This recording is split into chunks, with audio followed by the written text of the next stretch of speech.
যে দলের নেতারা এই কথা বলতে পারে যে হয় ডেট আপনারা দেন, নাহলে ডেট আমরা দিয়ে দেবো, ওরা তো প্রত্যেক কেন্দ্রে কেন্দ্রে এই কথা বলবে, হয় বিজয় আমাদের ঘোষণা করে দেন, নাহলে আমরা বিজয়।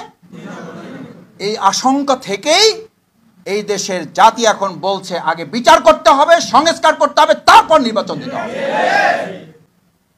না হলে এই যে হুমকি, যেই থ্রেট আপনারা দিচ্ছেন, এগুলো তো আওয়ামী লীগের আমলেও তো আমরা এরকম কথা শুনিনি।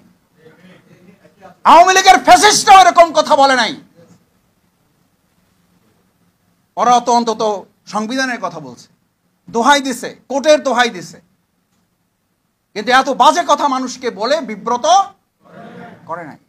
আপনারা বলেন বিব্রত, বিব্রত তো জনগণ। আপনারা বলেন আপনারা হতাশ, হতাশ তো জনগণ। জনগণকে আমরা হতাশ করছি। আমাদের এই সমস্ত অরাজনৈতিক এবং সংস্কৃতির বিপরীতে গিয়ে অপসংস্কৃতির রাজনীতি আমরা যে মানুষের সামনে প্রেজেন্ট করছি, এখান থেকে বাংলাদেশ জামাত ইসলামের আইনজীবী অঙ্গনকে মজবুত ভূমিকা পালনের মাধ্যমে দেশকে আমরা সংস্কার করবো ইনশাআল্লাহ। সেই সংস্কারের প্রথম ধাপই হচ্ছে নিজেদেরকেও গড়ে তুলতে হবে। আমরা এক সময় আমরা বলি না যে আমরা প্রয়োজন আবার রক্ত দেবো। আমি এখন উল্টা কথা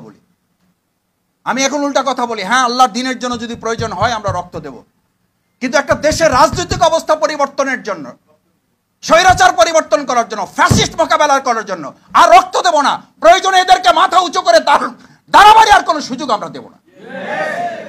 এই জাতি আর কত রক্ত দিবে? এদেশের তরুণ ছাত্র সমাজ, যুবক, মহিলা, বোন, আমাদের কলিজার টুকরা সন্তান, নিষ্পাপ সেই সমস্ত নবজাতকগুলোকে পর্যন্ত গুলি করে হত্যা করা হয়েছে। সেই জাতিকে, সেই দেশকে আর কতবার রক্ত দিতে হবে? কেন রক্ত দিতে হবে? আর যারা রক্ত দেব দেব দেব দেব বলে, তারা অন্যের ঘাড়ে বন্দুক রাখে, নিজেরা আরাম আয়েশে এসি দেশ বিদেশের মধ্যে অবস্থান করে সুযোগ বুঝে জনগণের সুবিধা অর্জন করা ছাড়া তাদের কোনো লক্ষ্য নির্ধারণ করা থাকে না। ভাইয়েরা, এই জন্য আজকের ওয়ার্কশপ আমরা বলছি, এই ওয়ার্কশপের মূল লক্ষ্য হচ্ছে আমরা দেশ পরিবর্তন করতে চাই, জাতি পরিবর্তন করতে চাই, কিন্তু তার আগে আমরা আমাদের পরিবর্তন। বাংলাদেশ জামাত ইসলামী এটার প্রতি কনসেন্ট্রেট করছে। আপনি আপনাকে পরিবর্তন না করলে আপনি দেশ এবং জাতির কি পরিবর্তন করবেন? আপনাকে পরিবর্তন করতে হবেই। আমরা আমাদের পরিবর্তন করব এবং এই দেশ জাতি আমরা পরিবর্তন করব। দেখি ইনশাআল্লাহ পারবেন? এটা পারবেন? এই দেশের প্রয়োজনে পারবেন?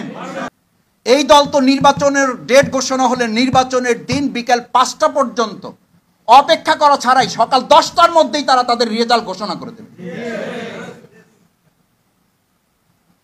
যেই দল এখন বাংলাদেশে বলে যদি নির্বাচনের ডেট দেন, না দিলে আমরাই ডেট ডিক্লেয়ার করে আসবো, তাহলে আমি ওই দল এবং ওই দলের লোকদেরকে সামনে রেখে, এই বিজ্ঞ আইনজীবীদের সামনে রেখে দেশবাসীর কাছে প্রশ্ন করতে চাই,